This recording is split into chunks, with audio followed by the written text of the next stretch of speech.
Folks. Morning, sir. Hoping everyone is doing well. Good to see everybody.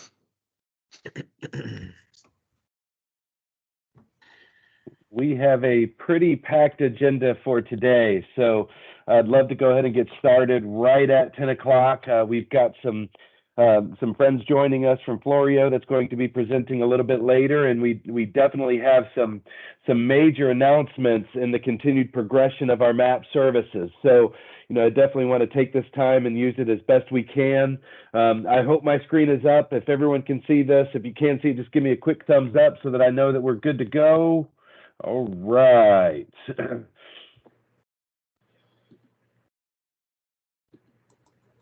The agenda was actually sent out in the invite, but here again, I'll go through it a little bit. I want to spend the first few minutes simply going through some of our enrollment updates and update the entire network where we are in the continued progression of our East launch. We're getting very, very excited. We have some exciting news regarding our progression into the East region, and I'll describe a little bit of that today.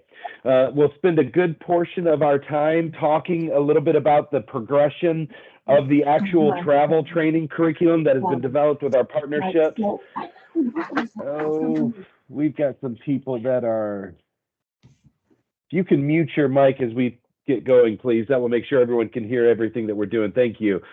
We've got some continued progression with the travel training that has been developed with our partnerships from AbleLink and Shift. And I'd love to go ahead and show people today how we're going to take that next step into implementing the travel training curriculum. Because it goes with my keyboard, and I've got the dongle works for both of them, so I got to keep them together. If you are not muted, please mute your mic. Yeah, I've got. That's what I'm.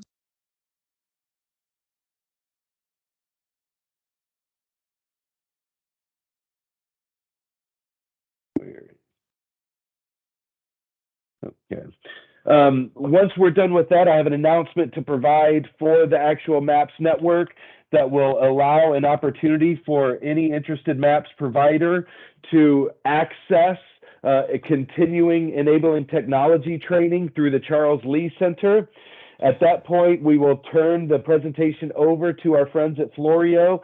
They've got some recent developments and continued advancements in technology solutions that we'd love to make sure that you guys are aware of. And at that point, we will wrap up our presentation today. We have a hard stop again at 11 o'clock, so I'd love to go ahead and jump right in. Feel free to use that chat box. If you've got any questions, you guys all know how to reach me otherwise. As always, this meeting is being recorded. I'm going to share everything that we discussed today, all of the attachments, all of the recordings, the PowerPoint. Once we get that completely loaded up to our YouTube site, we will share it with everyone that was invited to this meeting. All right, so without further ado, here is where we stand with our actual enrollments. We are continuing to be just ahead of what we have projected. You will see we opened up in Middle Tennessee in November. We were able to enroll 15 persons. Moving into December, we enrolled 11. January, we enrolled 15. And you can see in February, we've already enrolled 6. So I'm glad to report that at this point, we have enrolled a total of 47 persons, which is a little bit ahead of what we had projected. We had estimated that by the end of February, we will have had enrolled 40. So we are a little bit ahead of schedule. And I think our hope is that we can continue to stay a little bit ahead of schedule so we can continue that good faith grace that we're getting from our folks that are continuously approving our funding. I would estimate that by the end of February, we will have enrolled a total of 50 individuals as we continue to progress and getting ready to roll out services in our East region. So just a quick view of where we are with our enrollment. Here is a visual to show what we are currently working with from an application standpoint. This is all of the applications that have been received to date. You will see that there's a category that outlines those on hold for regional rollout. You will see that we have 22 applications that are sitting idle in the East region. We have 7 that are sitting idle in the West region. Of all of the applications that have been submitted, 26 of them have been denied. Most of those are because individuals are already receiving some form of a long-term services and support like ECF or Katie Beckett or one of those other long-term programs that would disqualify them for the MAPS program. But this gives you an idea of where we currently sit. We've got 33 folks that have been enrolled, 2 that we have processed and have referred to the Innovation Coordination Agency to assign to their innovation coordinators, and we have 12 folks that are in some capacity working towards the development and creation of that person-centered support plan. We also have 1 person that we have in queue to enroll, meaning that they have met all of our criteria and we're simply waiting to send that referral over to Charles Lee so that they can process where we are. The exciting thing is we have traditionally anticipated progressing into East Tennessee on or before March 1st. I'm proud to report that we are going to progress with opening up enrollment in East Tennessee on February 27th. We have already identified a person in the East region that has turned in their application, submitted all necessary documentation, and we will be able to formally enroll 1 person on February 27th, meaning that we have actually, again, surpassed what our target was for expanding into the East region. We targeted March 1st. We're going to move it up a couple of days and enroll our first person on February 27th. East region, I'm looking at you guys. We have projected that we will begin enrolling 15 persons over the months of March, 15 persons over the month of April, and 15 individuals during the month of May. So we hope that the systems that we have established, they will be able to continue to hold through as we ramp up some of those numbers as we open up more possible slots for the MAP services within the East region. So we're going to hit the ground running. You know, as I showed you on the previous slide, we've got 22 persons currently on hold for enrollment into the East region, and it's highly likely that we'll be able to enroll 15 of those of the 22 during the month of March. So I hope we're all getting ready for those referrals to come your way.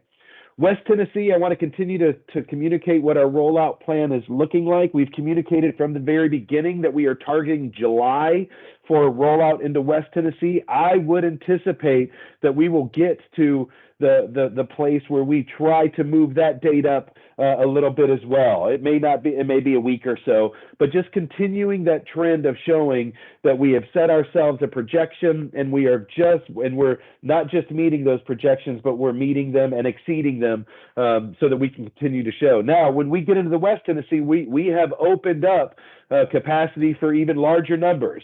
So we're going to have to really hit the ground running here from the DIDD side and all of our partnerships to stir up that interest in that West region. But we've targeted, once we actually open up in West, we would love to see those numbers on a monthly basis increase from 15 to 25 so that we can try to hit our year 1 goal of 400 plus individuals enrolled at the end of year 1. It's going to take a lot of effort, and certainly everyone on this call is going to play a critical role in the continued progression of the program. But that gives you guys a back story on where we are with current enrollment and how we're continuing to work towards those goals as we expand throughout the rest of the state. I'd like to go ahead and shift gears a little bit and announce to the entire network that we have completed enough of the beta version of our travel training that we are now ready to open up the travel training curriculum to the entire network. This has taken a tremendous amount of work, and everything that has been worked on behind the scenes with Dan and his group and Cameron and her group to develop the necessary processes and systems and the curriculum in general is nothing short of incredible. And so with that, we'd love to use today as the announcement to go ahead and say organizations across the state that are ready to go ahead and begin enrolling staff that they have identified for the MAPS program. The travel training enrollment process is live and active as of today. One of the things that we learned through the beta version is the coordination of the travel training has taken a lot of effort. It's taken a lot of correspondence from the organization with DIDD to AbleLink to Shift. There's just so many moving pieces that it felt like the coordination of getting that training started was a barrier, and it was one that created a delay in achieving the completion of that travel training for that staff quicker than we would like. And I'm sure it created some frustration on some of those folks that attended the actual beta training session themselves. And so in an effort to ensure that we have provided access for information for all of the providers, the training staff, and the individuals that are going through the training, our partners with Shift and AbleLink, we've created a formal resource guide. I've hinted at this to a few of our providers, but we in essence are done with it at this point, and it will be ready and presented to the actual network once we are done with this actual training today. After today's session, after the recording, this resource guide will be forwarded to all of the organizations on this call so that you have this one-stop shop to refer back to of what this travel training process should look like.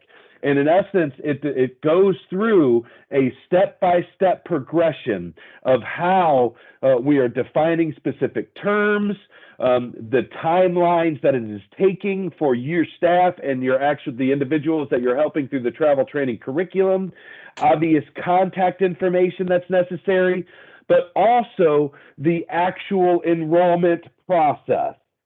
We are going to use our SharePoint Teams site for enrollment in to the actual travel training curriculum. We're going to try a little with the virtual community resource map. We housed everything in Relias, and we wanted to use that mechanism to be our tracking mechanism for how that training was completed. We think that there's some efficiencies in communication that we would love to try with our folks with our partners from Shift and AbleLink using the shared Teams and SharePoint platform. So our technology guru, Dennis Watson, who's just been critical in every step of this entire process, has created some forms within our SharePoint site that's going to allow provider organizations to go in to our SharePoint and formally submit enrollment into the travel training curriculum. And the resource guide provides you with that step-by-step progression of, when you're ready to enroll your staff, here is step one. Go to this link, submit this information, and you will have, in essence, enrolled your staff into that travel training curriculum. On the back end of that, the folks from AbleLink and Shift will then, that's how they will be notified that we've got people enrolling into this curriculum. And once they're enrolled into this curriculum, that is when the folks from Shift and AbleLink can also begin monitoring the progression of those staff as they complete the actual travel training curriculum, both from a traveler and a trainer capacity. So you'll see within the resource guide, we've got a travel training enrollment process for the trainer, step 1, step 2, step 3. The links are all live. QR codes describes what will happen next. As well for the traveler, when we reach that point, when you're working with a MAPS participant and they are ready to begin their journey in completing the travel training, these are the steps that are necessary to enroll that traveler into the travel training curriculum. And again, links are live, QR code available, and essentially the steps that you will receive next from the enrollment. The resource guide progresses to show and to be available for the organizations, the staff, that you can have a single one-stop shop of, this is where I am in my travel training curriculum process, without feeling like you have to continuously ask, what is my next step? Well, it was our intent that we could create this this itinerary, if you will, that will be able to answer that for you and for your staff so that they know where they are. So the continued progression of the resource guide continues with the step-by-step progressions of how to access the Wayfinder application that's needed for the devices, step-by-step criteria of how they're going to complete it, a conclusion that identifies where the actual staff are through their curriculum process, step 1, step 2, step 3, 4, 5, and who is playing a role in each step of that process so that we know who's doing what through that progression of the actual travel training curriculum. And as well, it concludes with the actual traveler having a step-by-step guide of after they submit enrollment, these are the steps that they would begin to take for the completion of their travel training. So here are some of the big takeaways that I want you guys to know from this correspondence. One is this resource guide is final at this point. Is it possible that we will learn through the total provider implementation of the travel training curriculum? Sure. And if there's recommendations, again, that we continue to identify, please communicate that with us. Let us know so that we can make this tool as useful and as friendly and as applicable as possible. The second question should be, well, Jay, where's this going to live? You know, obviously from the very beginning, I'm going to provide this in a first, here is the hard copy version for you to have. But in true progression of how we want all of these resources to be available, we will obviously house this on the DIDD Maps website. And I'm confident that through that collaboration, there could also be access to this resource guide through Shift's Maps platform, as well as AbleLink's Maps platform. Our hope is that when the resource guide, if it is needed to be updated in that central location, we can also just reference it without having to try and kill forms as much as we can. But for purposes of getting this into your hands today, expect that you guys will have this hard copy at the conclusion of this actual PowerPoint today. So hopefully that's helpful. I'm sure this is what some of it looks like. When you go to formally enroll your staff, it's a simple one-page form where you fill out information, contact information for the actual the trainer, and then there's a single one page for the actual participant. Once this information is in, this is the enrollment, much like our application, a single one-page document that you submit contact information for that person that gets them into the communication process. And it should take no longer than just a couple of minutes.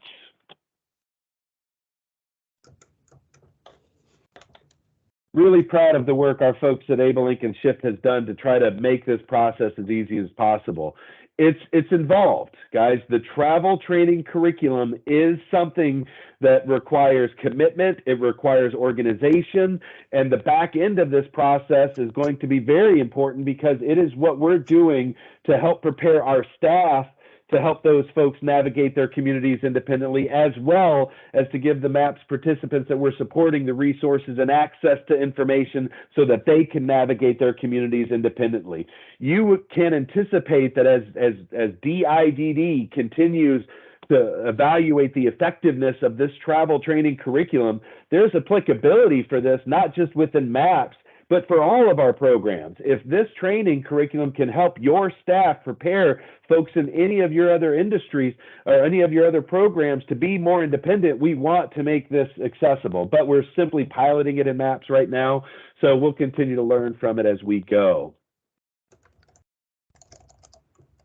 The second tool that I want to go ahead and draw reference to is we are probably close to having a few providers that believe that they are ready to submit for that milestone completion of the virtual community resource map. It's a very, very exciting time. Those providers that have accepted the individuals, they've received that referral incentive. The first thing that they begin working on is that VCRM. It's critical. It's the plan for the entire MAPS program.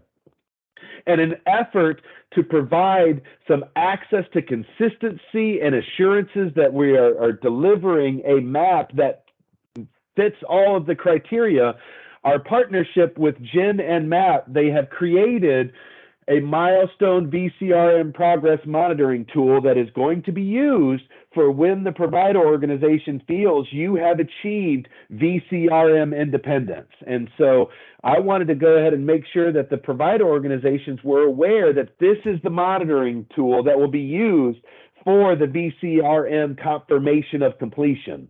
Our partnerships with Charles Lee, obviously, they will be the one that confirms all of the milestones when a provider believes that they have achieved that independence, and this will be the actual tool that is used in that confirmation. I'm sure some of the folks at Charles Lee may be questioning, saying, I haven't seen this yet. Well, I'm excited as our tool on Monday, our check-in, Jen and DIDD will be providing you guys step-by-step directions on exactly how this tool is to be implemented for when that provider organization suggests, yes, we have achieved VCRM independence, we are ready for you to confirm. So all of that process is rolling into that smooth progression of, one, we're excited that providers are getting close to being able to share. They think they are ready for the conclusion and the verification of the virtual community resource map for the persons that they've supported. But two, it's also the next step in the progression to ensure that the actual innovation coordinators, you guys are being equipped with the tools you need to also confirm completion of those particular milestones that we're working on. So again, at the conclusion of today's meeting, my interest is to make sure you've got access to this information. You'll see the tool itself. There's some monitoring progress that can continue to be used for those folks as they are progressing through the continued implementation of the VCRM. But in essence and in short, these 8 checkboxes are the things that we will be looking on to ensure that the actual VCRM is in fact complete. And if we are able to confirm that a VCRM contains all of those 8 portions, we will then be able to recognize that the milestone is complete, even though there still may be some prompting that's needed for certain components of the actual VCRM. We know that the VCRM is intended to be living, breathing, and ongoing, and this will be that tool that we use at the confirmation that the VCRM is complete, but these are some of the areas that the individual may need continued help on as they continue to progress. So 2 very important tools that have been prepared and that are ready for dissemination for the actual MAPS provider network as well. Some of the information that you'll see on this actual PowerPoint slide continues just to show some of the things that we've learned. I really want to highlight it is critically important for the travel training that before you begin that, there are 3 enabling technology courses through Relias that must be completed within, I believe it's 6 months before they can start, or up to 6 months before they can start the travel training curriculum. And just keep in mind that when you are ready to assign a staff, you are beginning to think about a person that staff can complete that travel training curriculum with. They cannot complete that experience portion of the training unless they have somebody to do that with. The VCRM training will look differently in 23 and 24. Currently, we have done a lot of that VCRM training in classroom settings like this. While it's been fantastic, we want to make that access to that training a little bit more accessible. So you'll see as we turn over into July, a lot of that VCRM certification to be a little bit more automated, something that the staff can access at their discretion and at their leisure. I'm going to go ahead and progress. Again, please refer back to these tools as it relates to the travel training and the VCRM. Both of those are critically important components of the actual MAPS program itself. The next announcement that I would like to make to all of the provider network is, for some time now, DIDD, we have had a contractual arrangement with the Charles Lee Center to offer technology training, a certain curriculum of topics that are available for interested candidates that wish to attend that training through Charles Lee all funded by DIDD. And so what I'd like to do is announce that opportunity for the provider network today. This is something that is available for you at your discretion. No way, shape, or form is it mandatory, but they have developed a training curriculum very akin to Shift. If you've gone through Technology First certification, this is just another option that you can access if you would like to have some continued education on technology solutions that exist in the programming. So at this point, you will see that I'm announcing the opportunity for today. If after you review this entire tool and you think that this would be something that you are interested in achieving, please notify me by let's see if I can find it.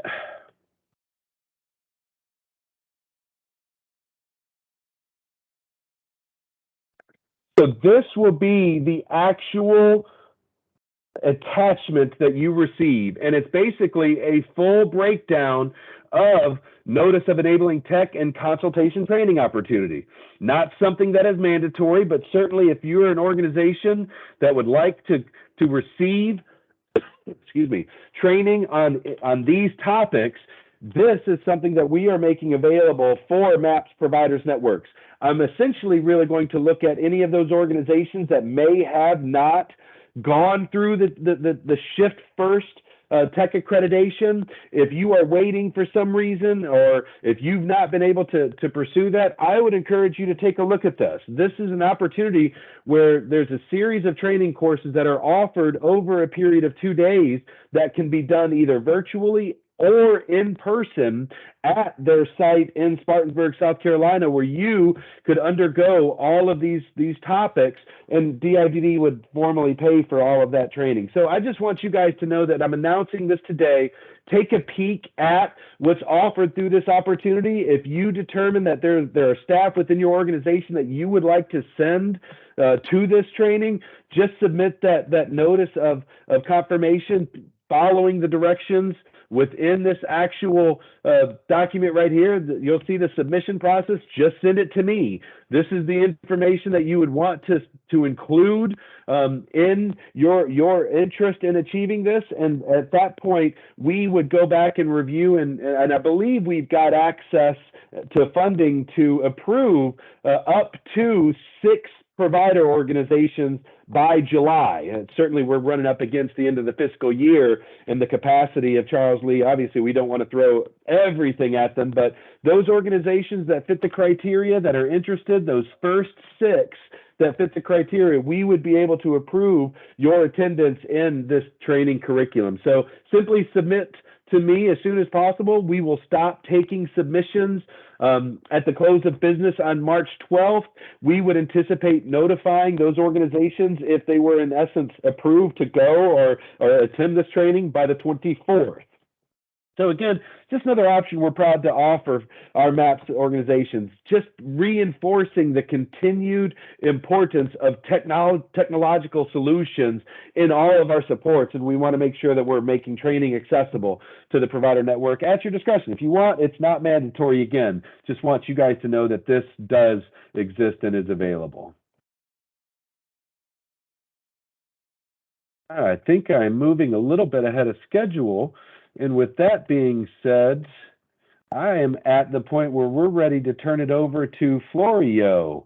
Florio, do you have something you would like to present? You should have screen sharing capabilities if you would like. Yes, I will screen share a couple things from our website to just go over some lessons, but I think I have another colleague with us today. Her name is Denise, but I'm Heather. I'm Florio's Director of Customer Success, and I apologize for my cold voice here. So if I get a little scratchy, I'm recovering from a nasty cold. But I'm going to just kind of give you a little overview about Florio. We are a new service provider in Tennessee, but we've actually been working with the DIDD for a little over a year now to create some immersive VR virtual reality experiences that might be applicable to some of the families that you guys are working with. So just a little quick background on us. We are a company that has built a virtual reality platform to practice and build social communication, behavioral, and life skills. We started with a focus on autism because our founder's son is on the autism spectrum. And it was actually his first experience using a VR headset that sparked the idea for Florio. He's really into maps. And so when Google Maps came out with a VR experience, our founder is really techie. So he had a VR headset at home. He thought his son might be really interested in exploring maps in a VR experience, and it turned out he was. But the cool thing also was that he started to reach some milestones that he hadn't previously reached. So things like some pretend play, which he hadn't previously done before that time, and also some executive functioning skills related to planning for the next time that he'd be able to use VR. So that's kind of what sparked the idea for Florio. From the very beginning, we've been very focused on research and building experiences and lessons that are based in evidence. We have an in-house clinical team that includes a neurodevelopmental pediatrician, a speech language pathologist. We have some BCBAs on staff. Also, we have some adults on the spectrum who are consulting on and helping to build our content as well. So we have a lot of different perspectives that go into building our experiences. And we're excited to start offering them to families and individuals in the state of Tennessee through the ECF Choices program. So we're a new provider, and we'll have some flyers and some additional information that will be available that we're happy to share with you guys. We're still working on a couple things related to the bundles that we're offering. But to give you an idea of how it will work, we use 3 pieces of equipment when we're using Florio. So the first piece of equipment is a VR headset. The second piece of equipment is an iPhone. Together, the iPhone and the headset make up the learner's immersive experience. That's how the participant will see and interact with the different Florio lessons. And then something that makes us different from other VR experiences is that we're designed to be a coached experience. So usually, if you guys are familiar with virtual reality, you know that if someone's wearing a VR headset, you have no idea what they're looking at. And that's why we have introduced a third piece of equipment into the experience. That is an iPad. So the person who is facilitating the lesson, and in the case of Florio, that can be a family member, it can be a service provider, like a therapist. In some cases, it's an educator. For this program, it will likely be a family member or someone who's providing services in the home. That person actually will use that iPad to facilitate the lesson. And we've built Florio in a way that makes it very easy for almost anyone to facilitate a lesson. So within our lessons themselves, we have instructions for the coach to use. We have some suggested dialogue and wording that they can use throughout the different lessons to explain to the learner what's going on at a particular point. And because we have made it so easy for almost anyone to implement, it's a great option for families to use at home and practice these important skills related to building communication and social skills. And our lessons are applicable for learners of all ages and all different verbal abilities as well. So I just want to pause here and ask if there are any questions. I know we're saving questions as well, but if anyone needs a clarification question before I dive in a little bit further, then please either put it in the chat or feel free to shout it out too. And my colleague Denise is here too. So Denise, if you want to add anything, feel free. Okay, so I'll keep an eye on the chat. So if you guys do have questions as we're continuing to tell you about Florio, then please let me know. So the way that this will work is we will provide all 3 pieces of those equipment for the families that participate in a Florio subscription. We're going to bundle our services along with those pieces of equipment. We'll offer them in 3, 6, or 12-month bundles. So it will include all of the pieces of equipment that I just named off. The iPad and the iPhone will also be locked down, so they can only be used for Florio. So there's not going to be anyone downloading Candy Crush or doing anything else with those iPads. They will specifically only be used for Florio. When we have a participating family who has signed up to use Florio, we will ship all 3 pieces of equipment to that family. So they don't have to source those devices on their own. All they need to have access to is a Wi-Fi connection. They will also receive, if they would like one, a training, likely from me, to teach them how that Florio works and answer any questions that they have. Like I said, we've built Florio to work in a way that it is really easy and accessible for almost anyone to implement a Florio session. But it's part of my job to make sure that everyone who touches Florio is feeling comfortable and confident as they're getting started using it. So they will have direct lines of contact to me and other members of our team to make sure that they're having a good experience throughout their Florio participation. So after they've completed that training, they'll be able to implement Florio at home on their own time, on their own time with the learners that they've identified in the household. They'll have their own Florio account. They'll be able to track particular skills and goals that the learner has participated in as part of using the Florio lessons. They'll be able to see the progress that the learner has made over the course of time in particular lessons.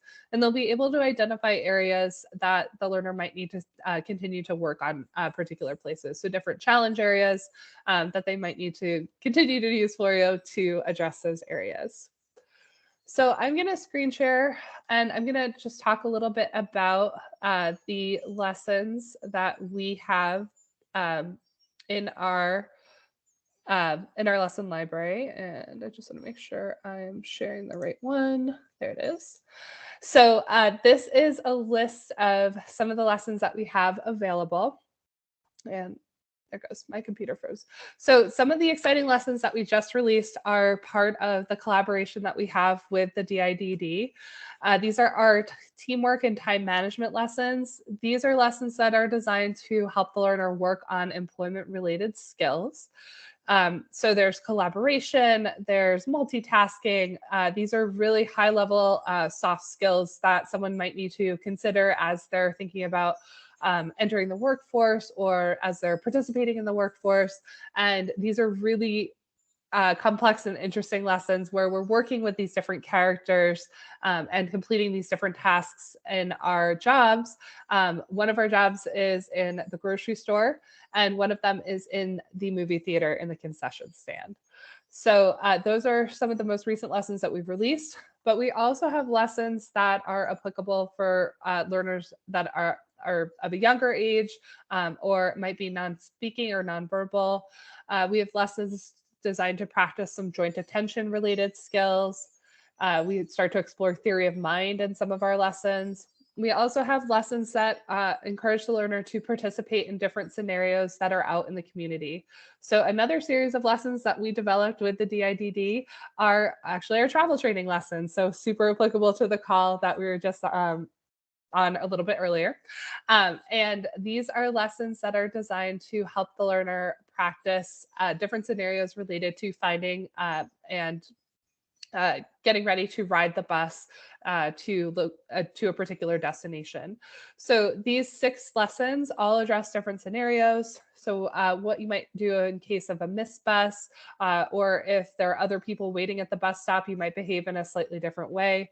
And because of the immersive nature of these different lessons and the fact that we can change up the environment to make them a little bit different, the learner is always working on particular skills. They can work on more advanced skills if they've kind of mastered the earlier stuff like find your best, this is your best. And that is really one of the most powerful things about virtual reality, being able to add in different types of distractions, whether they're auditory or visual, and give the learner more opportunities for generalization to their real life. So in addition to the Find the Best lessons, we also have more lessons that take place in the grocery store. We have lessons that are designed to help the learner practice interacting with police officers. And these are lessons that we've been developing with the Children's Hospital of Philadelphia, the Center for Autism Research, as part of an NIH grant that we have. In these lessons, the officers greet the learner and then pose a series of questions for the learner to answer. And we have different, again, auditory and visual distractions. We also have a different type of police encounter, which is kind of like a choose your own adventure style lesson. So depending on how the learner responds in a particular scenario or to a particular statement that the officer made, the lesson can branch in different ways, depending on the buttons that the coach taps on that iPad. We also have lessons designed to practice crossing the street. So practicing a routine to look left, right, left, and then making sure that the signal is green before we actually cross the street. We also have some different interactions that might take place in the airport security line, and also understanding why people are wearing masks these days, and why sometimes the learner might be wearing a mask. Some of our lessons are in school-based scenarios. We have some lessons that take place in the school hallway where we're practicing some small talk options, where the learner has to respond differentially to different types of small talk and really understand the nuance of what the character is saying when they are sharing something that about their day that might be not the best, or it might just be they're trying to make a connection in some way. So there's just a lot of opportunities for learning in these different contexts. And again, we have lessons that are approachable for learners of all different verbal abilities, and all different challenge areas as well. Our descriptive language category helps the learner to practice using vocabulary related to spatial concepts. And they can practice also describing and using descriptive language to practice where describing where a particular train is in relation to the environment. One of my favorite categories that we have today is our emotional regulation category. There are a ton of different ways that the learner can practice emotional regulation techniques. And this is one of my favorites because I don't know anyone that doesn't need a little bit more emotional regulation in their daily life. So we have lessons that are designed to be kind of like a cause and effect type of lesson where the learner looks around and then something happens. We have some practice for deep breathing. We even have some yoga lessons. And we have some lessons that are designed to be kind of like a mobile sensory room. So you guys might be familiar with schools that have introduced sensory rooms into their classroom spaces. And this could be a place where a learner might go if they are feeling overwhelmed or they're stressed out. These can be a calming environment for them to go take a break and, kind of get their emotions in check. Those aren't always accessible to families, especially in the home setting. But if you have Florio available, then you always have access to your mobile sensory room. So the learner can use these chill out spaces as a way to calm down and relax, or as an alerting space, depending on the type of emotional regulation that they might need at that point in their day. Some of our lessons do address executive functioning skills like our focusing, our impulse control, and our responding to auditory information skill categories. And we also have a lot of lessons that address safety. So you'll find the street crossing lessons here as well. And we also have these complex scenarios where we're interacting with a bully and understanding what to expect in those situations. So we have different types of banter versus bullying lessons. These help the learner to practice recognizing, responding to, and diffusing different types of those situations. We have even more lessons that take place in a school setting. We are practicing responding to different types of greetings and how we might differentially respond to those different types of greetings. We have lessons that take place in the actual classroom as well. We're doing things like settling down when the teacher's ready to start class, raising our hand and waiting to be called on, tolerating some rule breaking. Sometimes our avatars might call out without being called on. And there are a number of other pro-social skills we're practicing in the classroom as well. We also have lessons that take place in the cafeteria. In these lessons, we're doing things like finding a welcoming group to sit with, introducing peers to one another, joining a conversation that's already in progress, identifying the topic, and adding a comment to show that we're listening. So you can see that our lessons really run the gamut from the more simple lessons, the building block skills like joint attention related skills, all the way up to these complex interactions with different characters and in different scenarios as well. The last skill category, as I scroll a little bit further down, is our understanding and using gestures category. These lessons help the learner to practice some gestural communication to help them get familiar with things like pointing to someone to ask them to take a turn, or inviting someone to come closer, or asking them to stop using gestures as well. So I know that was a lot of information all at once. It was sort of information overload as far as the types of lessons that we have available. So I want to give people the opportunity to ask any questions. And again, Denise, feel free to chime in if I've left anything out, which I'm sure I have.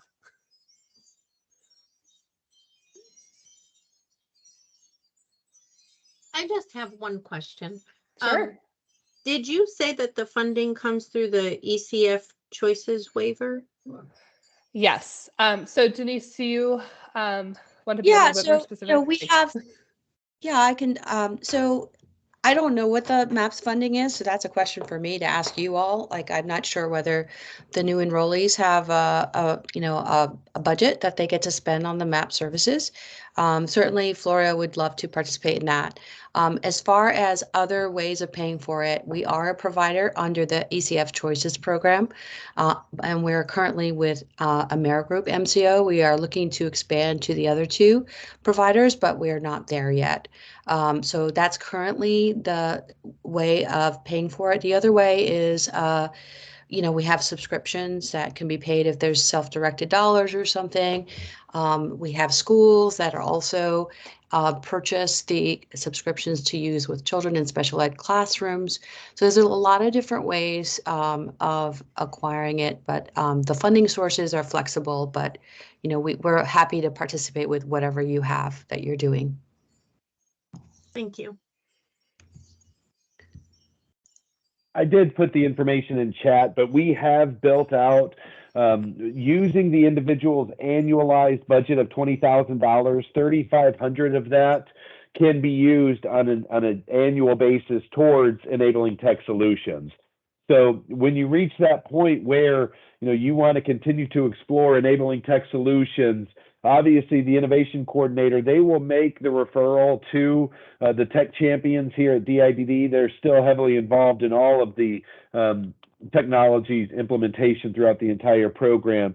And if it's determined that a program like Florio would be beneficial towards the achievement of a milestone, that individual would have access to $3,500. I don't know if that's going to be enough. I mean, we may think that, in future progressions of the program that we may need to increase that a bit. I've already received some of that feedback, but for now, that's what we have it set out.